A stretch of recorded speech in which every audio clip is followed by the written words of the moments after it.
Welcome to Solar Insiders, a podcast reporting on the people, technologies and policies shaping the world's biggest energy source. Presented by Sophie Vorath, the editor of Renew Economy and One Step Off the Grid, and Rachel Williamson, senior reporter at Renew Economy. Solar Insiders is brought to you by Pylon, the essential solar design tool to grow your solar business with quick and effortless proposals that will impress your customers. And Fronius, trusted worldwide for delivering reliable, smarter energy solutions.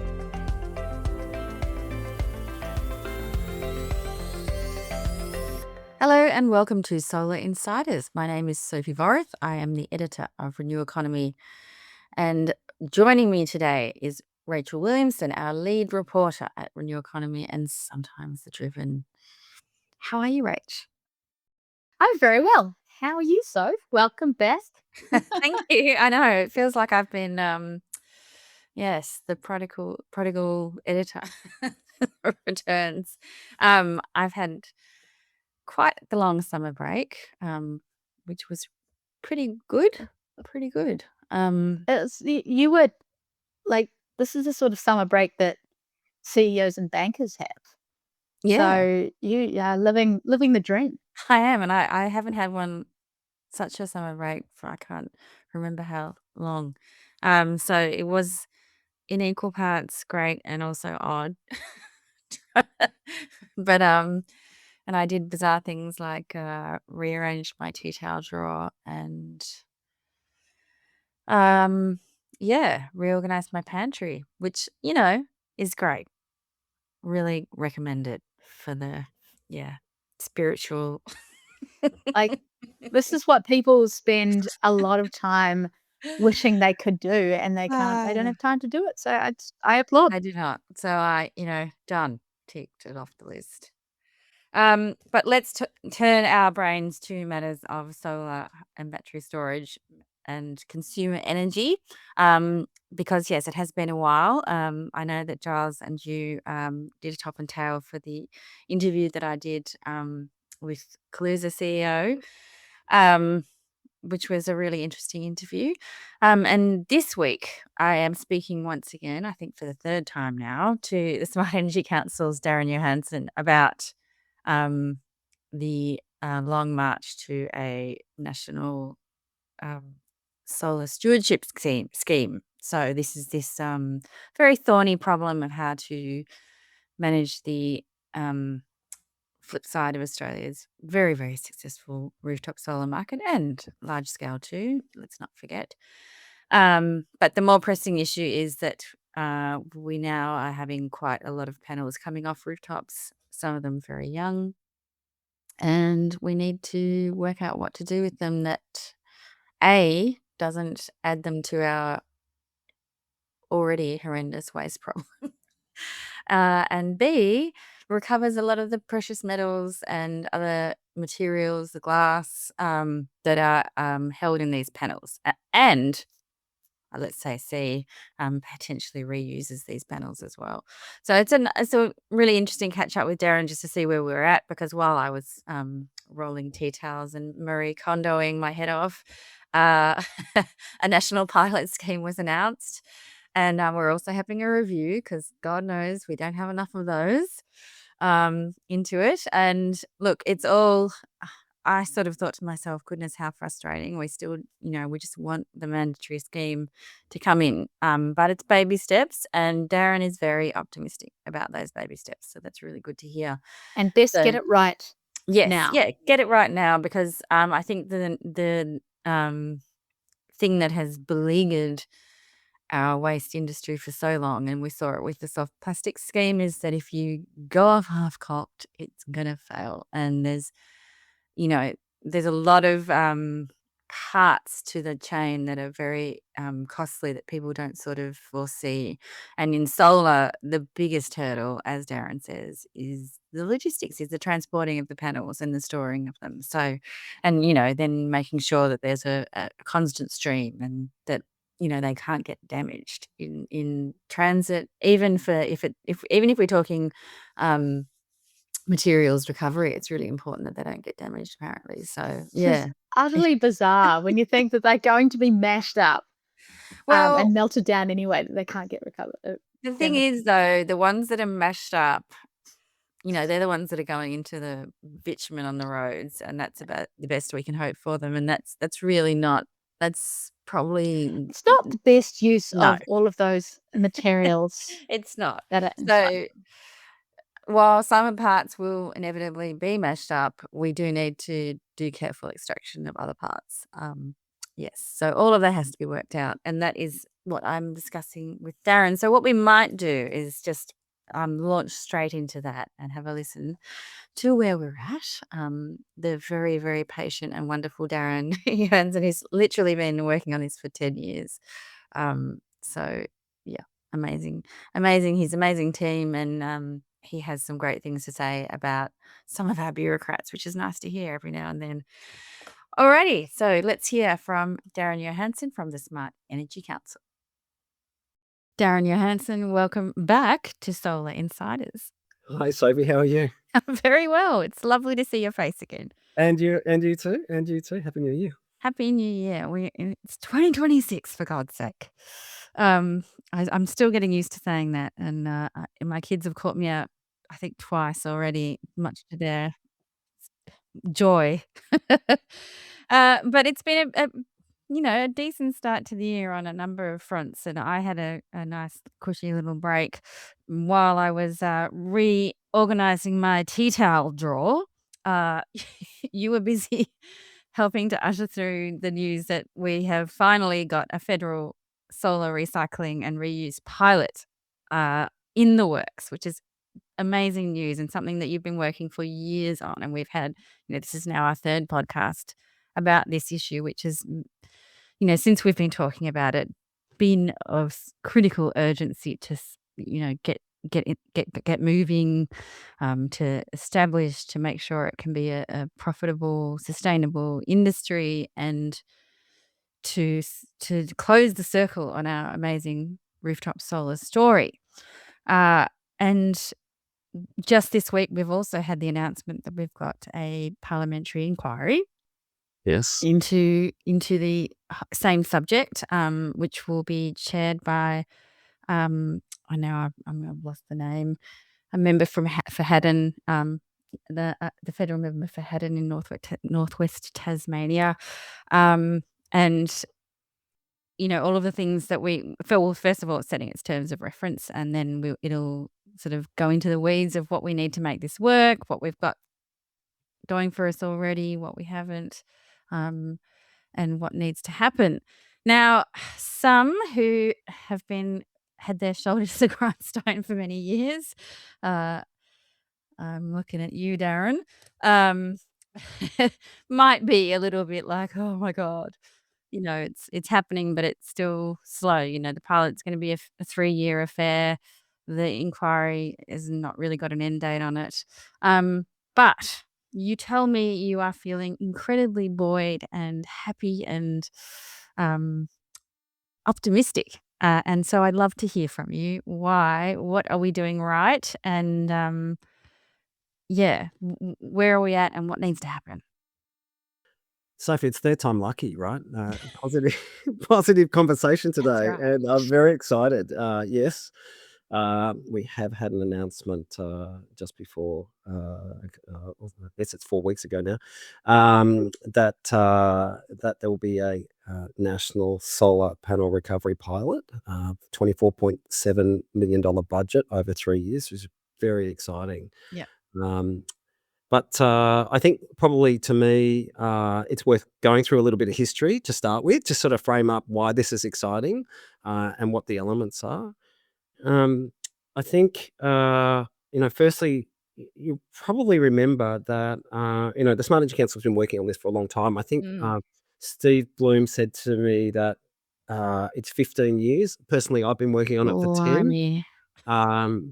And so it's something that we've had a long-term commitment to. God. Yes. And as you know, we ran the pilots in Queensland, which were a fantastic starting point, and they wrapped up late last year. In September last year, we approached a number of industry players, and we formed an industry joint statement. There were 61 signatories, I think, to that joint statement across our industry from all elements of supply chain, so from manufacturers to consumer groups and consumers, talking to the need for a solar panel, mandatory solar panel recycling scheme, and the need for the federal government to act quickly. And we then took a delegation with that joint statement to Canberra, and met with a number of ministers, and they didn't just listen; they acted. And for me personally, it's been an incredible positive reinforcement about how our political system works, and that when organisations such as ours work with our industry, work with the department, and then work with the minister's advisors, and then meet with ministers, that they can act together toward an outcome. And I'm so thankful for that. Mm. And obviously, I'd like to call out the Environment Minister, Murray Watt, for his action on that. And there's certain members of his team who know who they are, and they worked very tirelessly on bringing this together. But it wasn't just the Environment Minister. I can say that Chris Bowen acted constantly and consistently in support of this program, Fantastic. which is fantastic. The Industry Minister, fantastic. The Minister for Local Government was involved as well. But a big call out to the Treasurer, Jim Chalmers, and the Prime Minister's office, who all worked in concert to deliver this on behalf of our industry. So a huge call out of thanks to Federal Parliament for listening and acting. It's a very Connecting. positive Yeah. thing. Yeah, those two things shouldn't be so hard to do, but politics is notoriously, the sausage factory is working, I guess, is what we're saying. Look, it is, and I'm very positive because it comes at a time when there's a number of different things falling into place. So we have the Productivity Commission report that was announced as well on the same day as the pilot. And actually, if listeners get a chance to listen to the Treasurer's speech, which is you can find it on the Smart Energy Council's YouTube channel. But if you get a chance to listen to his speech and what he said about the circular economy and how this fits into the circular economy and how important that is for us, it's really well worth doing. And actually, Murray Watt made a fantastic speech, but I mean, John Grimes made a fantastic speech as well. He started his speech off by saying, "We've taught the world. Australia's taught the world how to solar, and now we're going to teach the world how to solar recycle." It was a great line. Yeah, it is, and it absolutely makes sense, and it really should be the motto for this whole thing. And I think the thing that it's so good to hear this optimism, and because I think for my part, I sort of thought, oh, great, it's a pilot and it's a commission, but shouldn't we be cracking on? But there are a number of reasons why we need to really ensure that we dot the I's and cross the T's out there. I mean, we have learned from other parts of our recycling industry that are separate from solar, how not to do things. Correct. Yeah, Mm. that's perfectly correct. And I think some of the challenges of standing up product stewardship schemes is understanding the cost profile of the operations. And I think it's not well understood that that it's not well understood how what the cost profile is for product stewardship schemes. So most people would think it's about the recycling costs, Yeah. but actually it's all about the transport. It's all Mm. about transport. And if you don't get that right, particularly if you don't get the model for funding it into regional and remote areas, it means that if recyclers have a requirement through a product stewardship scheme to collect from those areas because for social equity reasons, right? Yeah. Then it's not profitable, and you end up in this sort of price vortex, which leads recyclers to become unprofitable. And so it's well documented that one of the big product stewardship schemes really suffers from this problem. And we've recently had a recycler go into administration, and it happens time and time again within that particular sector, which is the uh, the television and computer sector. Yeah. So these pilots are so critical to inform the design, but also inform the cost structure of these pilots, so that when you set up a scheme, you end up with a scheme that works. Yeah. So yeah, these And so pilots that, are critical for that. yeah, people go in with their eyes wide open and knowing what's involved. Um, we'll talk a bit more about the pilot and go into the weeds of that, I think, because I remember you telling me that you've had a lot of questions about it. It's I mean, and these are the pilot really addresses what you were just saying. It's really focused on that logistics bit, the transport part, which is, as you know, one of the biggest hurdles Yeah. to making this work. So how will the pilot work now that it's been announced? So I don't know. I The I reason just I don't know is because there's a process at play, yeah and it's an appropriate process. So it's slightly different to the Queensland pilots, where the Queensland government gave us a grant to investigate how the best way to stand up a pilot might look like. yeah In this case, the federal government has got a lot of answers, much of which those answers were informed by the Queensland pilots that we did. And they're saying, we know we've got this knowledge, but we want other knowledge. And so that at the moment, what they're doing is they're working through what questions they'd like to what questions they would like the pilot to answer. right And so they're doing that in two parts. So I think on Monday just passed, they announced that they're going to have a request for information. So they're asking the industry, what questions do you think we should answer? yeah They had, so they're calling to the industry, and then they'll run a tender process. And that tender process, within the tender, will say these are the questions we want answered, and this is how we think we would like to see the pilot structured. So there's those two sort of paths to the process at play right now. And so I can't answer specifically what the pilot's going to do because I don't know. That'll be up to no the department to yeah work. Yeah, but we certainly have very clear picture about what we want it to do. And in our view, the pilot really has two kind of roles. And the first role, as I said earlier, is around this data understanding costs, so that when you eventually stand at a product stewardship scheme, that when you set the advanced recycling fee, which is the fee that manufacturers would pay under a mandatory scheme into the scheme to fund the collection and recycling, to make sure that that number was set at the right level. That's one part of the learnings, but the other part is really industry development. And industry development has sort of two functions. So one is making sure that that the recyclers that are active in the market right now, that they continue to be able to get access to feedstock so that they can run their plants efficiently. And the second thing is to attract investment into the market, to make sure that that the investors are confident that if they invest in recyclers and recycling capacity, that there's a forward pathway to profit for them. And that's critically important because at the moment, our estimate is we probably only have enough current capacity for about that covers about 25% or less of our existing waste stream.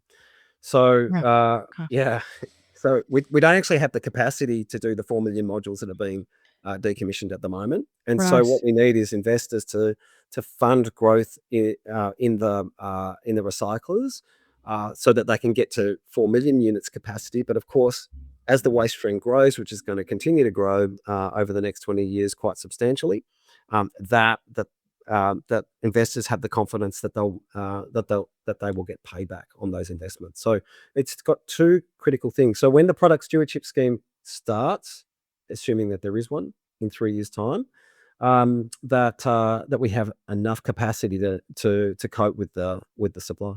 Mm. Mm. Now, when we talk, the other thing I wanted to sort of get into, and one of the things that struck me the very first time we spoke was the statistics, and I forget what they are now, but of how, first of all, how young some of the panels are that are coming to the so-called end of life, being decommissioned for whatever reason, um, because there's better technology or, whatever reason. And, because they're so young, they are still in great working order and could remain so for potentially decades more. Um, So, and this is one of the sort of parts, because, when we talk about recycling, a lot of people think we're breaking it down into a bunch of different useful bits, which is one part of the story, right? There's lots of really valuable bits to solar panels that we want to get access to: the silver, the copper, and the glass.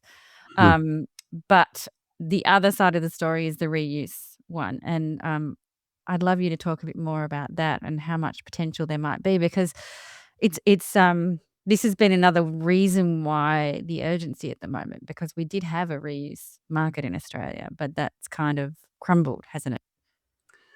Yeah, it was a reuse market that was based on export. Yep. Largely. And yes, you're right. That market has not disappeared, but it's substantially smaller than it used to be. And so my estimate in Queensland, for example, of the 1.2 million modules decommissioned, when I first started working on the pilots, which I think is 2 years ago, about 80% of the modules were being shipped offshore. So somewhere between 800,000 and 900,000 modules were being shipped offshore a year. Yeah. It was about, I think I valued that at about $50 million in export revenue. It's quite Wow. a big market. Yeah. And big, And this is yeah, not for them to be recycled. This is for them to be used. reused. Yeah. Yeah. In a lot of them were going to Africa. And energy, the energy transition in some of these emergent economies in Africa is being underwritten by solar, secondhand solar modules. So there is a role for them to play that I don't criticize. The problem is that where it attracts a lot of criticism is that there isn't any downstream processing for those solar modules. So if they break in transit, or they reach their end of life in those markets, there isn't a downstream for them, and they often Right. end up being burnt or Okay. poorly disposed of. So there's a lot when of we get criticism of that market. we get a warm and fuzzy feeling, but we possibly kicking the can down the road. We are, but I just want to say that it is a form of energy equity. And but back to our market. So the average age of a decommissioned module in Australia, according to our work, is about 7.5 years, 8 years old. It's So they're extraordinary. very young. They're very young. And so you put that into context. The other statistic is that roughly half of the modules that are decommissioned are fit for reuse in some way. Roughly half. Yeah. If we say out to 2043, there will be 145 million modules installed. That's 70 million modules roughly that could be reused. Wow. And if they're 300-watt modules and they produce, $100 worth of energy a year, and you multiply that by 10 years life, you end up with $70 billion worth of value. I mean, the maths is pretty straightforward. So it is a significant asset that we shouldn't instantly say, let's destroy them and recover the materials.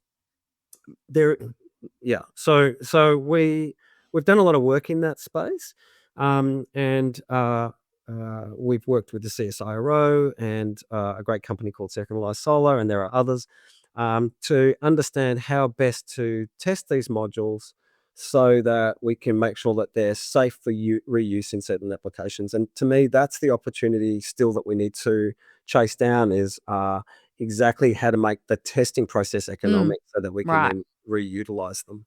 Yeah. So And the business models that underpin that. Yep. so there'd be some regulatory work, and then is that what we're looking at? I think maybe not necessarily regulatory, but certainly a set of agreed standards that the industry can trust. Yep. To make sure that if a module enters the market and it's certified to a standard, that it is to that safety standard in a as new condition that was safe for reinstallation. Which really, you'd have to say would not be dissimilar to, when you see, I don't know, old lamps in an op shop and they've had to be tested and tagged. It's exactly that. It's exactly that. So it's not impossible. It's not impossible. It's just the trick is to work out the economics. The standards there, the testing equipment is on the way. And so, I think that's an opportunity that in time will definitely avail itself. There is another argument, and as an aside, you can also argue that Mm. it is better to recycle them. And the reason for that is materials efficiency. Yep. So a solar module that's 30 years old produces, I don't know, 30 years old, what was it, a 150 watt panel, something like that. You can take those same materials, make 300 watt modules out of it. And so you can say, I can get, instead of having a 150 watt module, I can get 800 watts out of those same materials. So it makes more sense to Right. recycle them. That there is that argument that's true. Mm. For that argument to be true, we have to have a robust and highly technical materials recovery sector, Yep. which at the moment is emergent. We have some great players, but as I said earlier, we don't have the scale yet to solve that. Mm. The Mm. scale of capacity. Yeah, and as you said, it's a multi-level approach that we need to take so that we have the investment backing it, we have the policy backing it, and the certainty that the market needs. I know that one of the big questions that still needs to be answered too is the who pays question, because obviously we need somebody needs to pay somewhere along the line, whether it's a mixture of consumers and the manufacturers, whether the government does a bit of stepping in. Where do you land on that question? I'm an open book on this. I think importers and manufacturers pay. Yep. And what we are calling for, which is, we've got the pilot that brings us halfway there, so we need the commitment to the actual scheme itself, very important. Yep. And so the scheme design conversation needs to happen now, but the scheme design basic framework that we are advocating for is for what is known as a mandatory scheme Yep. under the Waste and Recycling Act. And essentially what that means is that there'll be a legislative framework that requires all manufacturers, importers to contribute to a fund, and that fund funds the scheme. So that's what we think is the right way forward. And essentially, that's the same as a container deposit scheme, right? That's exactly what happens with a container deposit scheme. So it's the same, and I think consumers understand that and the way Yeah. those economics work. And just as a set of maths, for people who don't know this, on average, before a container deposit scheme, you get less than 20% recovery. And, I don't know about you, but when I think about, when I consume containers, I put them all into the recycle bin.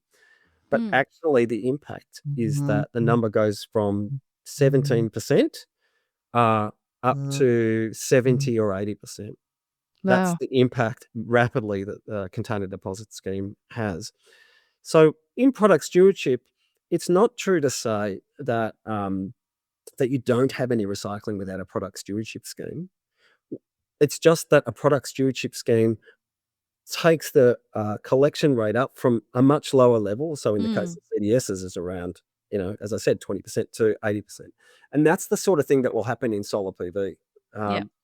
So that's why that's why I'm advocating for that. So a voluntary scheme doesn't work because not everybody participates, and the few good players end up shouldering all the costs, and then you have a whole lot of waste that don't really work. And there's another scheme design, which I won't bore people with, which is like a halfway house, a little bit between the two Yeah. of them, which we don't support either, called the co-regulatory method.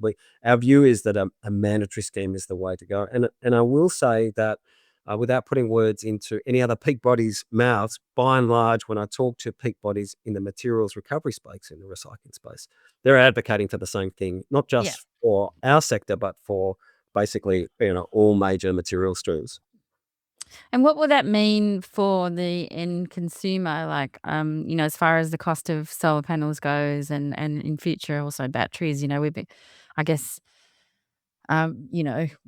solar has become so cheap. I feel like there must be some room to move in that department. But I think with batteries, everyone's been waiting so long for the prices to come down, and this rebate's obviously helping that happen.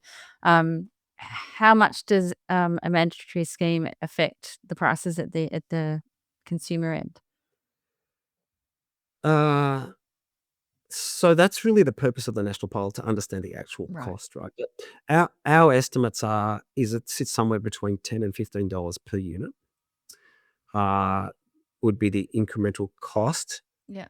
on a solar module, which in the scheme of things isn't a lot. Yeah.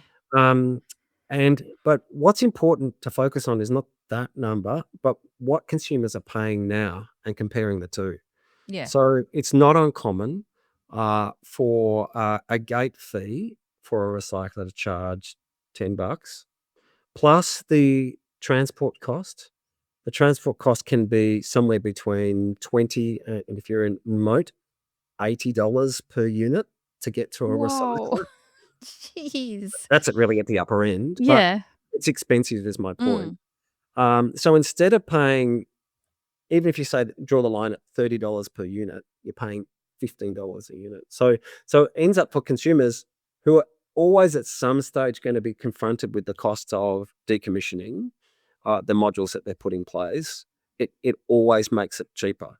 Mm. And it continues to get sort of cheaper and cheaper because once you set up the scheme and you create certainty, investors enter the market. And that means we have more recyclers in more locations. And the more locations we have, the lower the transport cost because you get closer to the waste stream. And Mm. then the other thing that happens is that the transport becomes more systematized. And so the average cost per movement decreases even further. So it's, to me, that's why I said at the start, I've only got good news all around. I mean, this it just solves the problem. Mm. Yeah, so I reckon it'll be somewhere between $20 and $15, but the national scheme will inform that better. Goodness, it almost seems like we could do this, Darren. Let's do this. Now, on the subject, and we should wrap it up soon, but on the final subject of, this idea of urban mining, which is such a great way of putting it, where with, all of us, everywhere in our houses we look, there's things of such value if they are properly recycled, that solar panels would have to be up there as some of the most valuable and in what they have, and that sort of seems to grow and grow with Does. the things that you can extract from them and get value from. Can you talk to us a bit more about that and how, where's the technology at and sort of, does that even factor into making it work, or is that value compared to the logistics kind of negligible? Lot to cover there. So Yes, to your sorry. last, I'm that's asking all you right. enormous questions. That's all right. Starting with the last question, the answer is no. The materials recovery values don't cover the cost of logistics, No. essentially. They Yeah. don't. So just to be Hence really clear the about that. And to start where I always start, and that is that the big picture problem is that materials, particularly things like copper and silver and other critical minerals that are in solar panels, are becoming in short supply. So Yeah. I think I always quote these IEA, the International Energy Agency figures, 2030, 10% short supply, global shortage of supply from primary production to demand for copper. 2035, that goes to 30%, 2040, that goes to 50%. And what that means for all of us is if we don't solve that problem, and that problem largely isn't solvable through exploiting new deposits, right, Yeah. of materials, we end up with these supply chains problems. So what it means is we can't have the products we used to have that use copper. Yes. Yes. Critical problem. So one way to solve that is to put materials recovery at the center. So recycling at the center of the conversation in all our supply chains. So materials recovery is critical. So it's not just copper, it's silver. And anyone who's been following silver, I think over the last 18 months, the price of silver's gone up by 255%. And that's Crazy. not going to go away either. No. It's in worse condition than copper. So these critical minerals are critical to our economy and critical to our national sovereignty and a whole lot of other critical things. So Yep. that's what they call critical minerals, right? Yes. So very important to do that. Where's the next piece of that puzzle? recyclers are two things. So firstly, our academic researchers are some of the best in the world. We're very lucky. We have a lot of universities working on how best to recover materials. Yep. So everybody knows University of New South Wales, but Yes. there's universities across the country that are working on it. Swinburne, and of course RMIT, and others working on different parts of the puzzle to make sure that the recovery percentages, not just the recovery percentages, because some of our recyclers can get to 99%, but the quality of the materials and the purity of the materials improves. Yeah. So there's that piece of the puzzle. We have 8 recyclers on the ground at the moment, operating in various different capacities with various different percentage recoveries.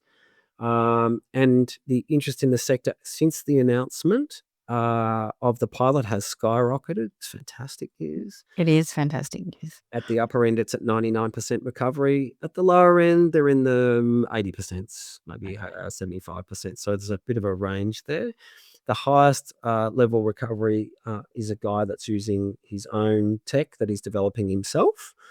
So we have this other cluster of really neat entrepreneurs that have their private R&D facilities that they're developing themselves. So it's actually super exciting sector to be part of. There's so much going on.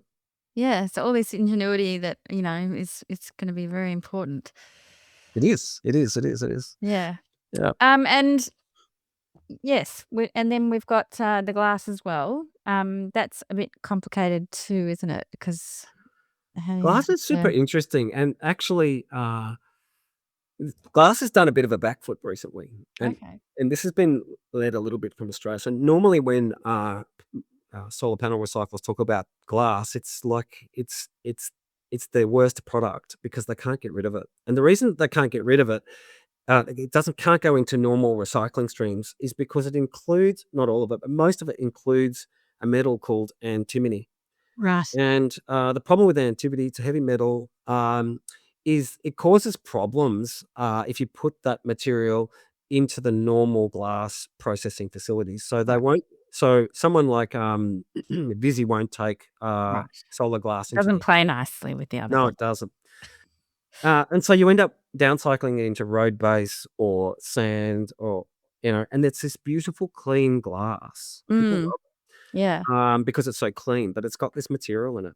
So what's changed, again, back to critical minerals, is that suddenly antimony has been recognized as a material that's in short supply because it's used a lot for military applications and many other applications. I think it's first started off as being used in makeup. Believe it or not. But anyway, so I know. Weapons and makeup. Your makeup, yeah. Lead it. The girls have got lead in makeup and now antimony. Anyway, what's happened is, because allied nations don't actually, generally speaking, have a lot of their own supply, they're starting to look for secondary sources. And recyclers in Australia have started to work out, two of them I know, have got solutions to that problem. And so separating out antimony now is now highly sought after by governments. And so, Australia's biggest individual silver mine collectively is solar modules. But there's a similar conversation happening about antimony as well. So the great news about that is we get a metal out, but we also get clean glass, and the clean glass can go back into the normal glass processing. Mainstream glass. It's fantastic. Okay. Yeah, that is fantastic. Innovation. I'm ashamed to say I did not know anything about antimony, and I will be Googling it after we finish our podcast. Yes. Yeah. I will just want to underpin that by saying Australians are leading the way in that. It's fantastic. Yes. And as John said, so we should. Let's close that circle and keep doing the good work in solar that we started back in the 70s. And before. Yes. This planet to cancel more than 70 years old. It's hard to believe. Yeah, it's fantastic. It is Yeah. hard. I mean, it is and it isn't, because I don't, in my memory, there's no clean energy industry without it. And yeah, it's great to see. And you just gave a shout out to a whole lot of people in the government and around the government who've made this happen. Well, I want to give a shout out to you and to the Smart Energy Council for all of your great work, because all of that agitation and dedication has really starting to pay off. And so well done, you Thanks, Sophie. and your team. I was going to say I've got a team of fantastic people who support me and the industry, and Yeah. here, we have that one single-minded goal. We keep talking about it. Yes. If this was your child, it would be in grade 5 now or something. So yeah, you've done amazingly well. Let's leave it there for now, but we are definitely going to have to touch base again. We've got this commission, we've got the pilot, and there's going to be a lot happening and a lot to watch. And I really hope everyone keeps full steam ahead at this, because it's, as you say, so important and critical. Thank you so much, Darren. G'day, Alex Carey here. The Goodwe ESA all-in-one home storage solution is here, and it's a game changer. It's packed with market-leading features, full home backup and 6-level battery protection. With up to 48 kilowatt hours in a single stack, the ESA is a breeze to install with no gateway needed. The Goodwe ESA series is available now and priced to cover the 2026 drop in the rebate. Visit goodwe.com.au for more information. That was Darren Johannesen from the Smart Energy Council. And yes, such a wonderful, wonderful man. I can't speak highly enough of him. He's so across everything, and it's actually mind-melting, how many things we have to think of. And towards, I think it might have been after, we signed off, actually. There's also the matter of the soft plastic that comes with the panels, and the pallets that come with the panels, and et cetera, and so on. And like any other consumable in our society, there's a lot to think about. And I'm very, very grateful that we have teams like his working on it and pushing and pushing and pushing. And that we finally have an environment minister who is listening. Hooray! Now, Rach, you had some interesting stories this week, including some interesting news about data centers, and because they're notoriously energy hungry beasts. Yes, they are.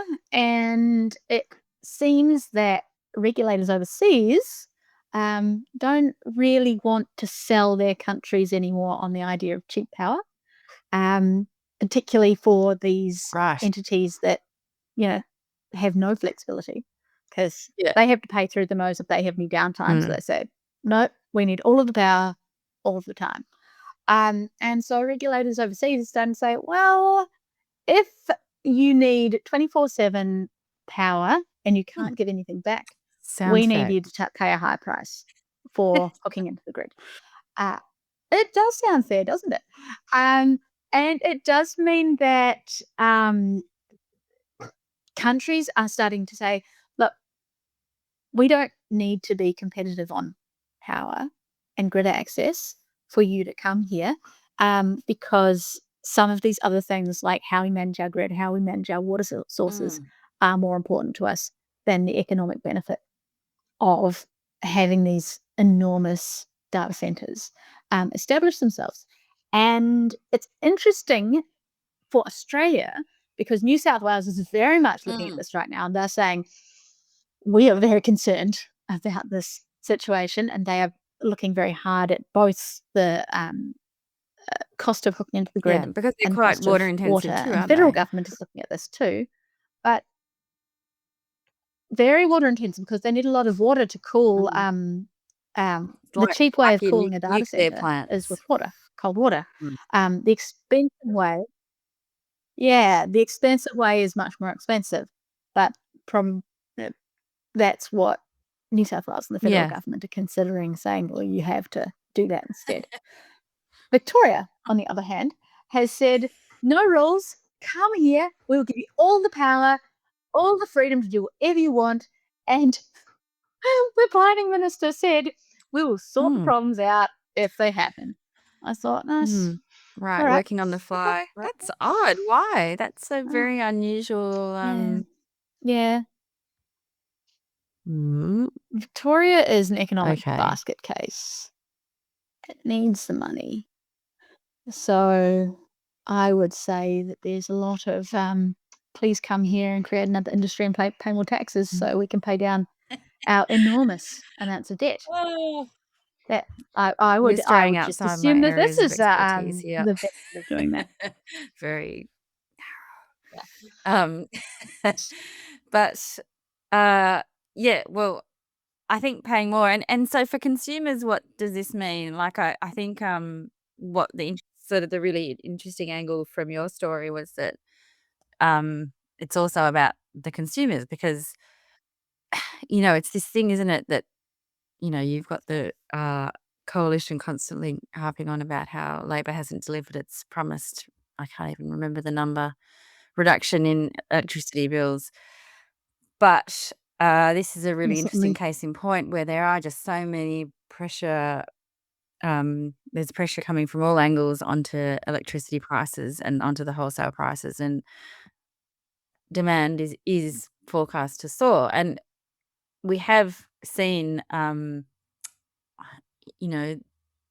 think the IEA put out its report saying it's the age of electrification and saying that even though demand is going up, we're still meeting it, and it's so far so good. But you have to think with these data centers, it might be quite a different situation. Well, there's a bit of nuance with data centers and the cost to consumers. And it's actually really important to understand that nuance. And Brian Spack at Energy Consumers Australia is my regular touch point for these things. And he explained it to me as, um, network charges make up 40% of your bill as a consumer, and I believe a small business.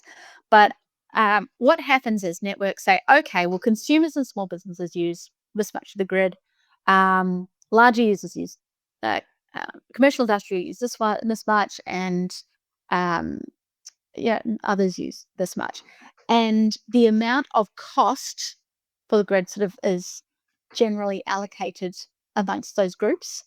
But when you have a data center, let's say it's 100 megawatts, that's the size of it, that's the energy draw of a small town. Hooking in and saying, okay, we now want to use this amount of the grid. What if they go bankrupt? Some of them are going to go bankrupt. And that cost of augmenting and upgrading the grid is then who then pays for it. It's going to be the people who are around it, the houses, the households, and the businesses around it. So that they have to deal with that. Who deals with there's one fee for this data center, but as they expand or contract, and put more pressure on the amount of energy that needs to go through that part of the grid, they're still paying the same amount, even though they have a disproportionate influence on what it is. So that means that households and small businesses are still ultimately going to be paying more. And then there's that tangential problem where they have this incredible need for electricity, which drives up wholesale prices because, while Australia and other countries are building new generation, probably, I mean, not as fast as we'd like, but as fast as we can, these enormous energy users are coming in to take up whatever little slack is available. And it's almost as if none was built at all. And so that's continually driving up wholesale prices. And who pays for that? It is the most exposed customer, and the most, in many ways, regulated customer, which is consumers. You're told, you have to be on demand, a demand tariff. You have to be on peak, off peak. That consumers they've got a lot of they bear a lot of the weight of the the rules. Whereas, data center is like, okay, well, you get to lock in your electricity rate for 5 or 10 years or however long you've done it. And you also don't have to suffer through these annual changes in the way you're charged for your network access. And so, over time, those burdens are just felt more and more by consumers. Which is a very good segue into the next topic, which is the fixed network prices, a great debate, which the Australian Energy Market Commission is currently consulting about a potential rule change that would increase the fixed charges of electricity, which makes me, it sounds a bit more like what probably businesses have, and also the way we handle water. Like, it always annoys me a lot that the vast majority of your water bill is fixed costs, and it doesn't really matter that much if you have a pool or don't have a pool. There's no incentive No, to save there's water. no It's all incentive. Like, I'm pay hardly any less than a friend of mine who they've got a pool, and it's like, how is that possible? But yes, this is very controversial because I think there's sort of some logic behind it, because the idea is, well, at the moment the market's so volatile, we've got all this change happening, you can have prices that are below, that are negative, and you can have them hitting the market ceiling within hours of each other, and there's some customers that are the least able to sort of manage their time of use, manage their assets, their loads, that don't have solar, don't have a battery, that are stung by this. And so the suggestion is that if everyone paid a higher price and then was less exposed to the wholesale market, wouldn't that be fairer? And it's like, well, and look, What if you just make access to these things more equitable? I mean, just a suggestion. yeah, I know. And it's just also, there's hardship things in place for hardship customers. I'm not trying to say that solves all the problems, because it clearly doesn't.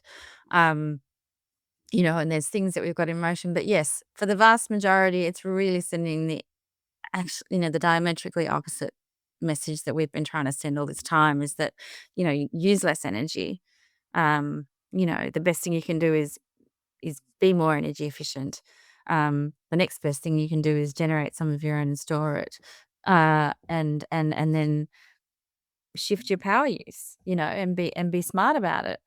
So it's really very controversial. It's going to be very heated. We had a contribution from Tristan Edis from Green Energy Markets, who did not pull any punches in his dislike of where this is going. I think he calls it a Robin Hood type mechanism, Robin Hood in reverse, I should say, where basically it is going to hit the poorer people more, because, it just means that all of the things that, I think the example he uses is that there's a pensioner down the road who wears a cardigan when it's cold and has the hot water bottle in the lap and doesn't turn the heater on. And then you've got your millionaire down the, other end of the block, who's got the pool and the 4 EVs and whatever else. And somehow that's going to be fair that they're paying, it's really a bit wrong-headed at this stage, you'd have to think, when we're trying to really have a message of how important demand is, how all of these things need to interact together, how important it is to be smart about your energy use, how we need to sort of think of as a big ecosystem, rather than a bunch of individual users that don't impact each other. And I know that this is something that has been, for like more than a decade, people have said, oh, this thing is going to be the thing that sends people off grid, even in towns. But it feels like now you've got big solar, big rooftop solar, you've got batteries, you've got EVs.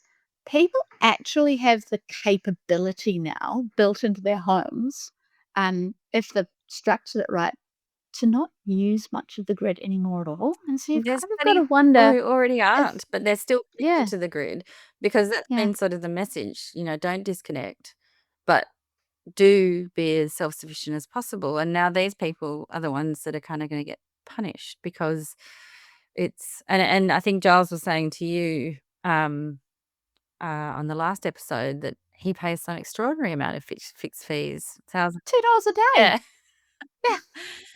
Which, That's insane. makes it really hard to, if you're going to be paying $1,000 a year, $2,000 a year, I think oh, this okay, was. for 2,000? No, sorry, it's 1,000.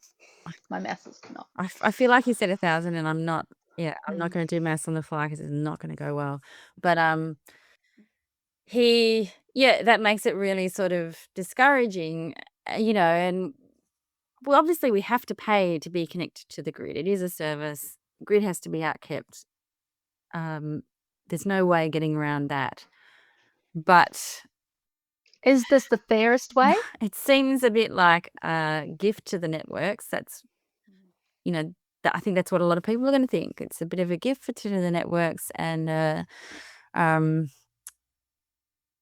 ignoring a lot of the really important work that's gone towards consumer energy, smart energy management, all of that, all of the above. So I don't know. It's going to be a hot topic, and I think it's great that we're having a discussion about it. There's going to be I'm having a look later today at some more of the submissions from various people. So watch this space. We might have another story on that this week.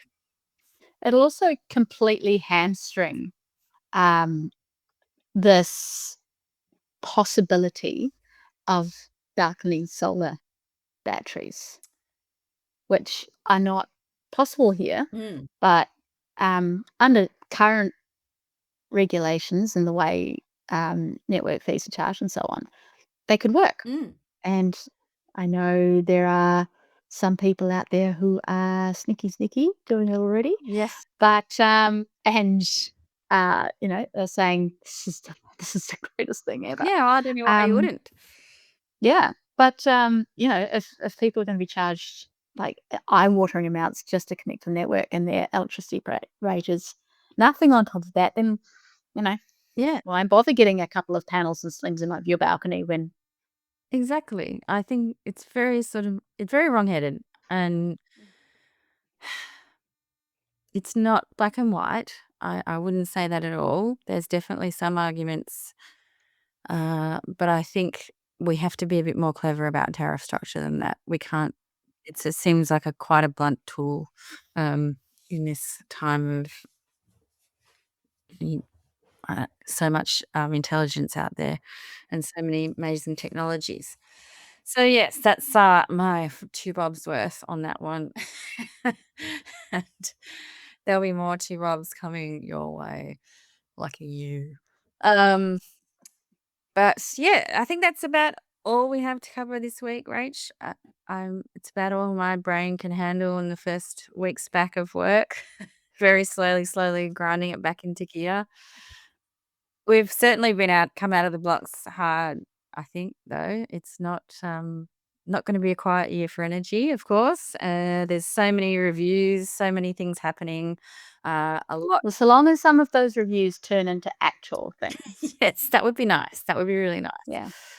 A bit of action. And yes, I think I'm hoping for the consumer it will continue to be a positive year and that people won't feel sort of steamrolled because solar households have already had their tariffs disappear, and that's been something. And then we've had the battery rebate to come in, kind of ameliorate that. But yes, we need to keep thinking of consumers, and Rachel and I will continue to do our bit. In the meantime, have a wonderful couple of weeks. To our listeners, thank you so much for listening. Thanks to our sponsors, Pylon and Fronius, as always. And we will see you in actually probably a week's time. I think we're doing a few more episodes at the moment. So again, lucky you. All right. Bye, everyone. Solar Insiders was brought to you by Fronius. From powerful solar inverters and intelligent EV charging to the new Fronius Reserva solar battery, Fronius offers a proven ecosystem that empowers homes and businesses to take charge of their clean energy future. Solar Insiders was also brought to you by Pylon.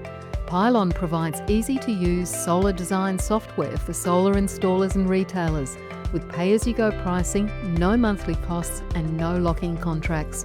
Join Australia's top solar companies who trust Pylon to design high-resolution, CEC-ready solar proposals.